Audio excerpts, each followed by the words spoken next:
Moikka! Evankelis-luterilaisen kirkon ylin päättävä elin on kirkolliskokous. Toukokuun alussa kirkolliskokous teki päätöksen hylätä piispojen esitys 2 rinnakkaisesta avioliittokäsityksestä. Arkkipiispa Tapio Luoma oli hyvin pettynyt tähän kirkolliskokouksen päätökseen ja hän sanoi, että jos kirkko ei ota maailman muutosta vakavasti, se ei itse kykene lopulta muuttamaan maailmaa. Ja mä luin tämän arkkipiispa Tapio Luoman toteamuksen, niin mulla oli hirveän vaikea ymmärtää, mitä hän tarkoitti tällä asialla. Todellisuudessahan, jos kirkko mukautuu maailman arvoihin, tai puhutaan nyt kristityt mukautuvat maailman arvoihin, niin silloin menetetään juuri se ainutlaatuinen näkökulma ja totuus, jonka varassa kristityt ja kristillinen seurakunta voisi vaikuttaa maailmaan. Jeesus sanoi opetuslapsille, että te olette maailman valo ja te olette maan suola. Eli on tarkoitus, että seurakunta muuttaa ja vaikuttaa maailmaan, ei sillä tavalla, että maailman arvot sulautuvat seurakuntaan. No heti kesäkuun alussa piispain kokous äänin 8 puolesta 2 vastaan antoi seurakunnille ohjeen, jossa se kannusti seurakuntia vihkimään samaa sukupuolta olevia pareja. Eli tällä tavalla piispain kokous siis kieltäytyi asettumasta kirkon järjestyksen taakse käytännössä ohittaen demokraattisesti valitun kirkolliskokouksen tahdon. 2 piispaahan olivat tästä päätöksestä eri mieltä, eli piispat Jari Jolkkonen ja Matti Salomäki jättivät eriävät mielipiteet, koska heidän mukaansa piispain kokous toimi ohjeistusta antaessaan ohi kirkolliskokouksen. Mutta jos mietitään tätä piispain kokouksen päätöstä, niin mistä tämä oikein kertoo? Mikä on pohjimmainen syy sille, että 8 piispaa 10 toimivat tällä tavalla? No kysymys ei ole pelkästään tämmöisestä niin kuin institutionaalista jännitteestä evankelis-luterilaisen kirkon sisällä tai vähäisestä mielipide-erosta, vaan kysymys on syvästä hengellisestä ongelmasta. Ja sen takia tätä on hyvä tarkastella, vaikkei kuuluisi edes evankelis-luterilaiseen kirkkoon, kun tämä on kuitenkin niin kuin Kristuksen seurakunnan näkökulmasta tärkeä asia ymmärtää. Katsotaan muutamaa Raamatun kohtaa, jotka paljastavat tämän ongelman ytimen ja lopuksi kerron sitten, mikä olisi ensimmäinen askel oikeaan suuntaan, jotta tästä päästäisiin niin kuin oikeille vesille.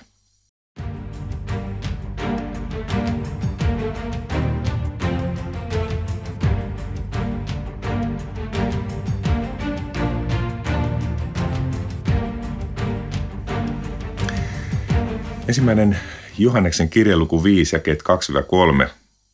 Johannes kirjoittaa tällä tavalla. Siitä me tiedämme rakastavamme Jumalan lapsia, että rakastamme Jumalaa ja noudatamme hänen käskyjään.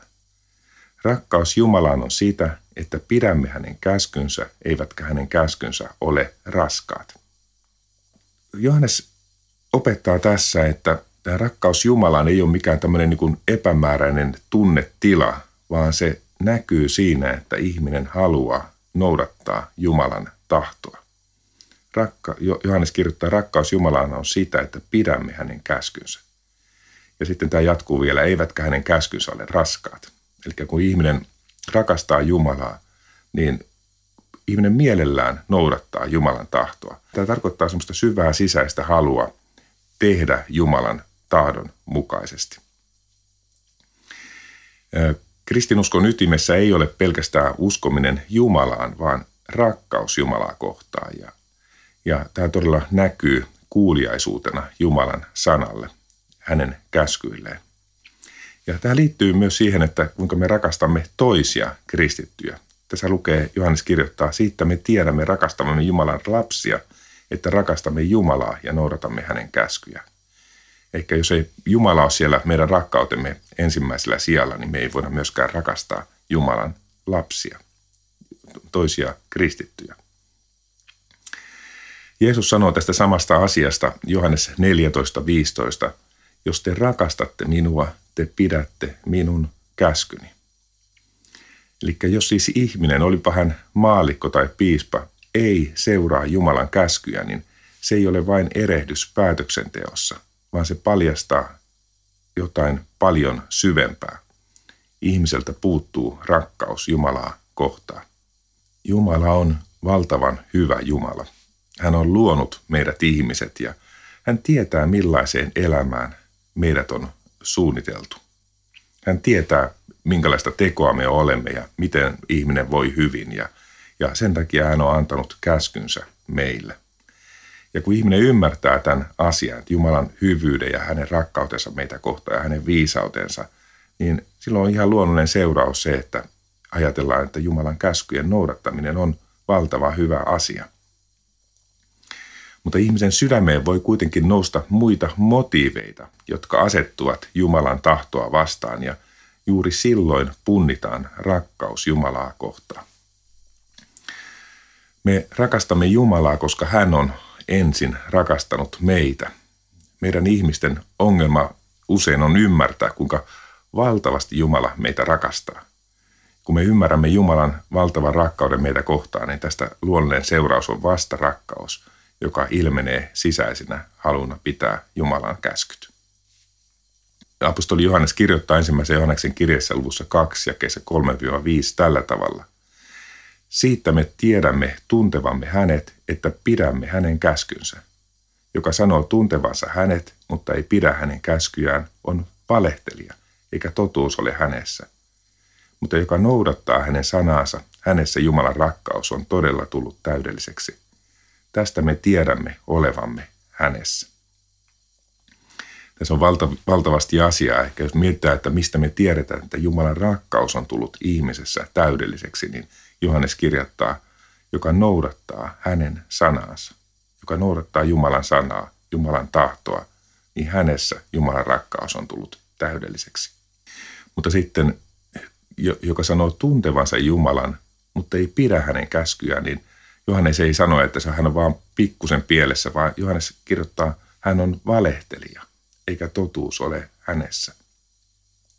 Eikä kun Jumalan sana on selvä ja siitä huolimatta tehdään päinvastoin, niin se osoittaa, että ihmisen sydän on kapinassa Jumalaa vastaan. Vaikka puheet olisivat kauniita ja teologisesti koristeltuja. Suurin käsky, mitä on, niin on rakasta Herraa sinun Jumalaasi kaikesta sydämestäsi, kaikesta sielustasi, kaikella voimallasi ja kaikella ymmärrykselläsi. Ja sitten toinen, ja lähimmäistäsi niin kuin itseäsi. Jos ei Jumala ole siellä ensimmäisellä sijalla ihmisen sydämessä, niin sen jälkeen kaikki vääristyy. Tästä rakkauden puutteesta, jos ihminen ei rakasta Jumalaa, jos ei Jumala ole siellä ensimmäisellä sijalla, niin sitä seuraa kaksi muuta keskeistä asiaa. Ensimmäinen näistä asioista on se, että jos Jumala, tämä on niin kuin looginen johtopäätös tästä, että jos Jumala ei ole ensimmäisellä sijalla ihmisen sydämessä, niin siellä on jotain muuta. Jos ei siellä ole Jumalaa, niin siellähän voi olla vaikka mitä siellä ensimmäisellä sijalla. Siellä voi olla vaikka puoliso tai lapset, jotka ovat valtavia, hienoja, tärkeitä asioita, mutta ne eivät kuulu ensimmäiselle sijalle. Siellä voi olla lemmikkieläin jollain tai harrastukset tai mitä tahansa. Apostoli Johannes kirjoittaa Johannes 12.43 tällä tavalla. He rakastivat ihmiskunniaa enemmän kuin Jumalan kunniaa. Eli tässä tilanteessa apostoli Johannes opettaa, että ihmiskunnia etsiminen oli ensimmäisellä sijalla siellä ihmisen sydämessä, ei Jumalan kunnian etsiminen. Ja kun katsotaan tämmöistä niin kuin kirkollista kenttää, niin monet päätökset nykykirkossa tehdään paljolti ihmisten hyväksyntää etsien. Ei välitetä Jumalasta ja hänen pyhästä sanastaan, vaan asetetaan se ihmiskunnian, ihmisten miellyttäminen ensimmäiselle sijalle. Ja tähän paljastaa, tämä valtavan paljastavaa, tämä paljastaa palvonnan suunnan, ketä todella rakastetaan. Ja Jeesus kertoo Matteus 24.12, että kun laittomuus lisääntyy, monien rakkaus kylmenee. Ja kun laittomuus lisääntyy, eli se tulee entistä enemmän näitä kilpailevia motiiveja, ja ihmiset ottavat nämä kilpailevat motiivit sinne rakkautensa kohteiksi, niin sen seurauksena rakkaus Jumalaa kohtaan kylmenee. Ja tällöin ihmiset eivät pelkästään ole itse harhassa, vaan he myös johtavat toisia harhaan. Ja tällä on valtavan surulliset, ikuiset seuraukset. Ja sen takia on niin tärkeää, että jokainen Jumalan lapsi itse perehtyy Jumalan sanaan ja pyrkii kaikilla tavalla asettumaan samaan linjaan Jumalan opetuksen kanssa, jonka hän on antanut Raamatussa. Tämä on turvallinen tapa elää. Jumalan sanahan on valtavan selvä. Ensimmäisessä korintolaiskirjeessä luvussa 6 jakeessa 9-11 lukee, että ettekö tiedä, etteivät vääryyden tekijät peri Jumalan valtakuntaa, älkää eksykö, eivät haureelliset, eivätkä epäjumalan palvelijat, eivät aviorikkojat, irstailijat, eivätkä homoseksuaalisuuden harjoittajat, eivät varkaat, eivätkä ahneet, eivät juomarit, pilkkaat, eivätkä riistäjät peri Jumalan valtakuntaa. Sitten Paavali jatkaa, tuollaisia jotkut teistäkin olivat, mutta te olette antaneet pestä itsenne, te olette pyhitettyjä ja vanhurskautettuja Herramme Jeesuksen Kristuksen nimessä ja Jumalamme hengessä. Eli kun Paavali kirjoittaa Korintin seurakunnalle, niin siellä Korintin seurakunnan jäsenten historiassa oli kaikkia näitä, mitä tässä luetellaan. Siellä oli epäjumalan palvontaa ja siellä oli haureellisuutta ja aviorikkomusta ja irstailua ja homoseksuaalisuuden harjoittamista ja varkautta. Ja siellä oli ahneita ihmisiä, siellä oli juomareita, pilkkaajia. Tämmöisiä he olivat olleet ennen. Mutta nyt Paavali sanoo, te olette antaneet pestä itsenne, te olette pyhitettyjä ja vanhurskautettuja Herramme Jeesuksen Kristuksen nimessä ja Jumalamme hengessä. Eli se oli ennen ja nyt on toisenlainen tilanne. Ja nyt Jumalan sana sanoo tällä tavalla ja on tosiaan kysymys, että mihin me laitamme luottamuksemme. Laitetaanko me luottamus meidän omaan ajatteluun? No se voi olla aivan pielessä. Mieti kuinka monta kertaa oma ajattelusi on ollut pielessä. Ainakin mulla se on ollut monta kertaa ihan pielessä. Laitetaanko luottamus ihmisten mielipiteisiin? No ihmiset voi olla ihan pielessä. Ne voi antaa ihan vääriä neuvoja ja ohjeita. Ja siitäkin mä uskon, meillä jokaisella on kokemus. Laitetaanko luottamus setäjärjestön julkaisuihin? No ei pidä sitä kovin hyvänä ideana sitäkään. Entäs Helsingin Sanomat? No ei sekään oikein sovi siihen meidän perimmäisen luottamuksen kohteeksi. No, mutta jos me laitamme luottamuksemme Raamattuun, Jumalan sanaan, niin se on todistetusti osoittautunut luotettavaksi luottamuksen kohteeksi. Ja sen takia on niin tärkeää, että me jokainen itse tutkitaan Raamatusta, miten asiat on ja eletään sen mukaan. Päivi Räsänen on sanonut näistä, kun hän on puhunut näistä asioista, että kysymys ei ole vihapuheesta, vaan rakkaudesta lähimmäisiä kohtaan. Eikä silloin, kun Jumala on ensimmäisellä sijalla rakkauden kohteena ihmisen elämässä, niin silloin se kaikki muukin asettuu oikeaan uomaansa, oikeaan asemaansa. Ja silloin ihminen haluaa puhua totuutta rakkaudessa. Mutta jos synti normalisoidaan, niin silloin rakkaus Jumalaan ja lähimmäisiin vääristyy. Totuuden puhuminen nähdään julmuutena ja totuudessa pysyminen syrjintänä. Ja tämä on se, mikä nyt tällä hetkellä leviää meillä yhteiskunnassa. Sen takia tämä piispojen päätös lähettää tämmöinen ohjeistus seurakuntiin, ja yleensä tämä keskustelu, mitä käydään evankelis-luterilaisen kirkon sisällä, niin tämä ei kosketa pelkästään evankelis-luterilaista kirkkoa, vaan tämä vaikuttaa koko meidän yhteiskuntaan. Ja sen takia tämä on kaikkien kristittyjen asia. Jesaja kirjoittaa luvussa 5 ja kesä 20 tällä tavalla.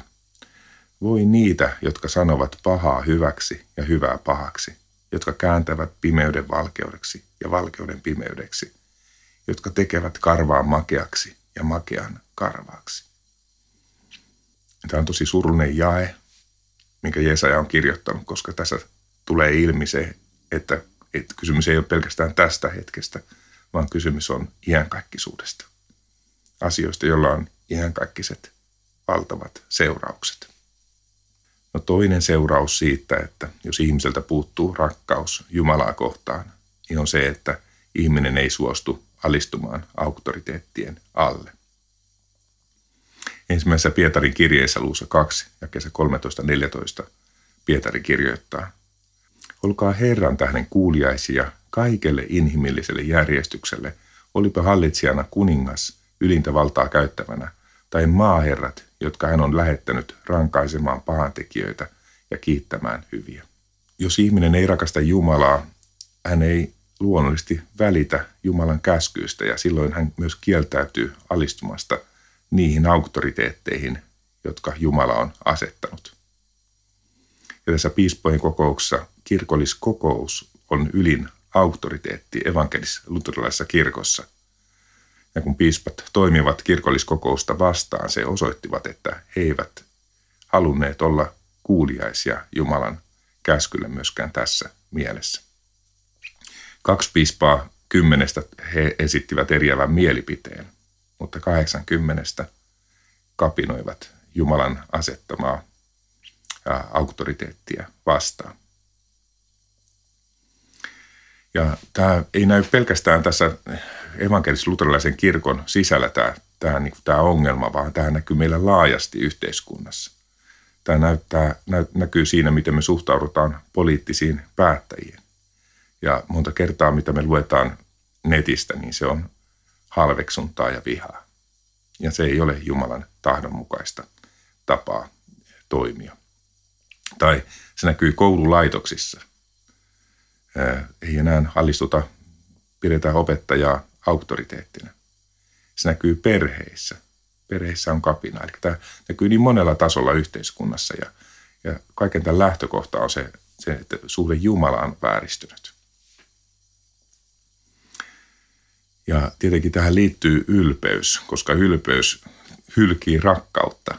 Nöyryys taas niin kuin liittyy yhteen rakkauden kanssa, mutta kun on ylpeyttä ihmisen sydämessä, niin silloin se hylkii rakkautta. Raamattu kehottaa meitä nöyryyteen, kuuliaisuuteen ja siihen, että me ollaan esivallalle alamaisia. Paitsi silloin, kun esivalta rikkoo Jumalan tahtoa vastaan. Ja tästä apostolien teot luku 5 ja 29 sanoo, että enemmän tulee totella Jumalaa kuin ihmisiä. Mutta muuten silloin, kun esivalta toimii Jumalan tahdon mukaisesti, niin meidän tulee alistua Jumalan asettaman esivallan alle.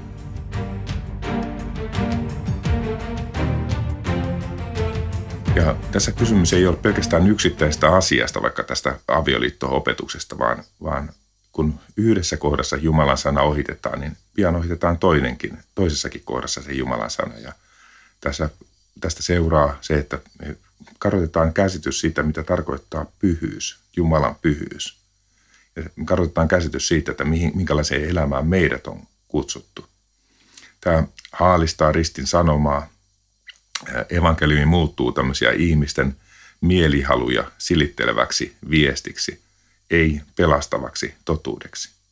Pyritään saamaan nyt ihmiset mahdollisimman tyytyväisiksi, mutta sitten saattaa ollakin, että he viettävät iankaikkisuutensa kadotuksessa ja se on ihan hirvittävä asia.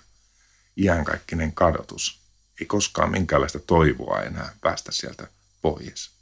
Ehkä vielä yhteenveto tästä, mitä me ollaan käyty läpi. Eli kun puuttuu rakkaus Jumalaan, siellä rakkaus Jumalaa kohtaan ei ole ensimmäisellä sijalla, niin siellä on jotain muuta. Ja sen jälkeen kaikki vääristyy. Ja sen seurauksena myös auktoriteettien kunnioitus vähenee, niin kuin näkyy tässä kirkolliskokouksen ja piispojen välisessä tilanteessa. No mikä on ensimmäinen askel oikeaan suuntaan sitten tässä? No, ensimmäinen askel, tämä voi tuntua yllättävältä, mutta ensimmäinen askel oikeaan suuntaan on Jumalan pelko. Raamattu opettaa siitä sanalaskujen kirjassa, että Jumalan pelko on tiedon alku. Se on pahan vihaamista, se on viisauden alku. Ja mitä tämä Jumalan pelko tarkoittaa, niin Jumalan pelko, se sisältää niitä kunnioittavan elementin Jumalaa kohtaan, syvän kunnioituksen Jumalaa ja hänen teitä kohtaan. Mutta se ei ole pelkkää kunnioitusta, vaan se on pelkoa. Se on myös pelkoa. Ja siihen liittyy ymmärrys, kuinka vaarallinen Jumala on. Jumala on valtava hyvä, hän on täynnä rakkautta, mutta hän on pyhä Jumala, hän on vaarallinen. Ja tämä on se jotain, mitä meidän on todella tärkeää ymmärtää Jumalasta. Jos mä otan esimerkin, niin ajatellaan vaikka sähkövirta. Niin sähkövirta on valtavan hyödyllistä meille ihmisille. Se on niin kuin hieno, että meillä on sähkövirtaa käytössä. Mutta sähkövirta on myös vaarallista. Ja samalla tavalla Jumalasta, kun me ymmärretään, että Jumala on pyhä, Jumala, hän on vaarallinen, niin me ei myöskään sen vuoksi haluta rikkoa Jumalan tahtoa vastaan. Jumalan tuomio ilmenee pahimmillaan sillä tavalla, että Jumala jättää ihmisen omiin oloihinsa tekemään syntiä. Ja sen seurauksena ihminen menee vaan syvemmälle pimeyteen. Ja se on pelottava tilanne, että Jumala jättää ihmisen omiin oloihinsa. Ja se on mitä nyt tällä hetkellä mun näkemykseni mukaan nähdään. Ja tämä ei ole pelkästään piispojen ongelma. Me ollaan puhuttu paljon piispoista, eikä tarkoitus ole niin kuin, puhua pelkästään piispojen ongelmasta, vaan kun tarkastellaan tämmöistä hengellistä ongelmaa meidän yhteiskunnassamme, mikä nyt ilmeni tällä tavalla, niin meidän on tärkeää katsoa meidän omaan sydämeemme, mitä meidän omassa sydämessä on. Onko siellä ensimmäisellä sijalla rakkaus Jumalaa kohtaan? Onko siellä syvä kunnioitus Jumalaa kohtaan? Onko siellä Jumalan pelko?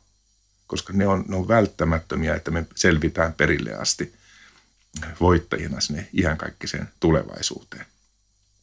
Eli haluan kysyä sinulta, että rakastatko sinä Jumalaa sillä tavalla, että haluat totella häntä, vaikka se maksaisi sinulle kaiken, vaikka sä menettäisit kaiken sen vuoksi. Oletko valmis rakastamaan Jumalaa tällaisella rakkaudella? Jos vastaus tähän on kielteinen tai epävarma, niin ensimmäinen askel on Jumalan pelon oppiminen. Sanalaskussa luvussa 2, jakeet 1-8 lukee tällä tavalla. Poikani, jos sinä otat minun sanani varteen ja kätket käskyni mieleesi, niin että herkistät korvasi viisaudelle ja taivutat sydämesi ymmärrykseen. Jos kutsut avuksi ymmärrystä ja korotat äänesi taidon puolesta, jos haet sitä niin kuin hopeaa ja etsit kuin aaretta, silloin pääset ymmärtämään Herran pelon ja löydät Jumalan tuntemisen. Sillä Herra antaa viisautta, hänen suustaan lähtee tieto ja ymmärrys. Oikeamielisille hänellä on tallella menestys ja kilpi nuhteettomasti vaeltaville, niin että hän suojelee oikeudenpolut ja varjelee hurskaitteensa tien. Tässä on niin kuin ohje, että miten tätä ruvetaan lähestymään tätä tilannetta. Ja tässä on monta kertaa jos sinä otat minun sanani varteen, jos kutsut avuksi ymmärrystä ja korotat äänesi taidon puolesta, jos haet sitä niin kuin hopeaa, etsit kuin aaretta, niin silloin pääset ymmärtämään tämän Herran pelon, opit tuntemaan Jumalan. Eikä meitä kutsutaan olemaan tässä aktiivisia.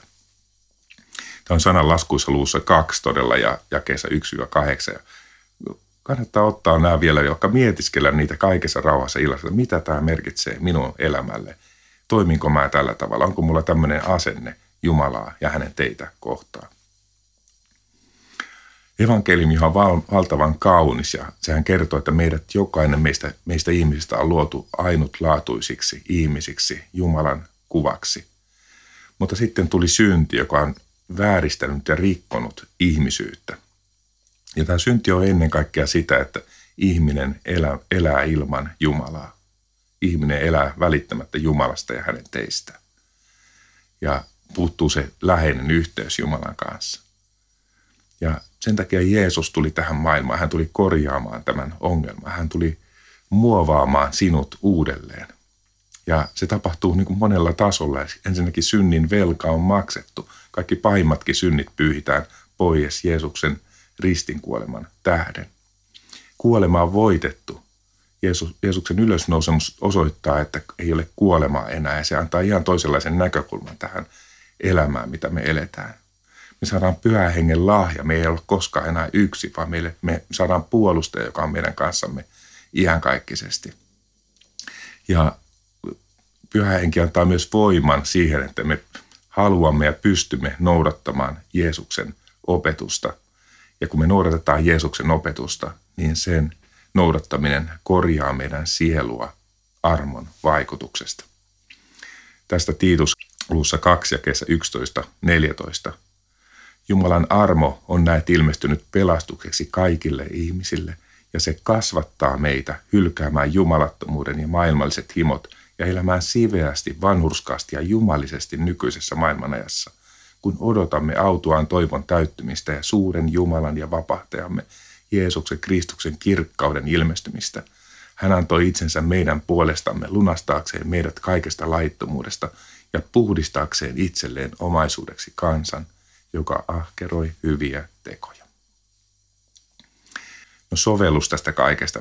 Kun tämä on koko tätä, mitä ollaan nyt käyty läpi, niin miten voitaisiin soveltaa nyt tämä kaikki meidän omaan elämään niin, että se ei jää vaan tämmöiseksi niin kuin teoriaksi, vaan että me otettaisiin heti tämä nyt käytäntöön tämä kaikki, mitä me ollaan käyty läpi. Niin ensimmäinen asia, mitä minun ja sinun olisi tärkeää tehdä, että me mennään polvilleen ja rukoillaan, pyydetään Jumalalta, että Jumala opettaa meitä tuntemaan hänet sellaisena kuin hän on. Opitaan tuntemaan hänen tiensä, hänen tahtonsa, mitä hän rakastaa, mitä hän vihaa. Ja sitten me otetaan Raamattu toisena asiana, otetaan Raamattu käteen ja ruvetaan lukemaan Raamatusta ja rukoillaan Jumalaa, että Jumala selittää näitä asioita Raamatusta. Tehdään sitä Raamatun lukemisesta semmoinen tottumus, että me joka päivä syvennytään hänen pyhään sanaansa. Kolmas asia on se, että me pysytään siinä sanassa. Jos meidän tunteet vie meitä johonkin eri suuntiin, niin me pidetään lujasti kiinni sitä Jumalan sanasta, koska Jumalan sana on totuus. Tai jos maailman mielipiteet houkuttelevat meitä, niin me sanotaan niille ei. Me pysytään siinä Jumalan sanassa, koska Jumalan sana on totuus. Se on kaikkein turvallisin paikka, missä me voidaan olla. No sitten 4. asia. Meidän tulee kutsua seurakuntaa parannukseen. Lempeästi, mutta rohkeasti. Ja sitten meidän on 5. asia. Hyvä muistaa, että totuus ja rakkaus eivät ole vastakohtia, vaan ne kuuluvat kiinteästi yhteen. Ilman totuutta ei ole rakkautta. Ihan loppusanat vielä, että kun piispat sivuuttavat Jumalan sanan ja kirkollisen järjestyksen, he eivät tee vain hallinnollista ratkaisua, he osoittavat tällä suhteensa Jumalaa. Ja tämä on pelottava asia. Mutta meidän on tärkeää sanoa, niin kuin Josuan kirjassa luvussa 24 jakeessa 15 lukee. Mutta minä ja minun perheeni, me palvelemme Herraa.